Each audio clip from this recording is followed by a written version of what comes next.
একটা হাদিস শোনাই। আল্লাহ পাক বলেছেন, হে আদম সন্তান, আমরা কি আদম সন্তান না?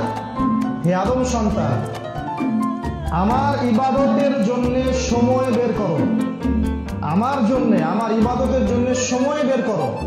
যদি তুমি আমার জন্য সময় দিতে পারো তাহলে দুইটা তোমাকে ফজিলত আমি দিব। একটা হচ্ছে তোমার সমস্ত টেনশন আমি দূর করে দেব,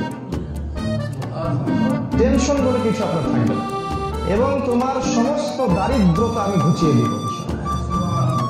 আর আল্লাহ পাক বলেছেন, ওয়াইল লাম তাফআল, তুমি যদি এইটা না করো, আমার জন্য সময় না দাও, আমার ইবাদতের জন্য সময় বের করতে না পারো, তাহলে তোমার দুই হাতকে আমি ব্যস্ততা দিয়ে ভরে দেব।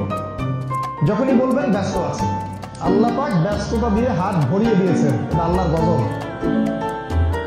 আরেকটা হচ্ছে, তোমার অভাব আমি কোশ্চিন কালেও দূর করবো না, তোমার অভাব আমি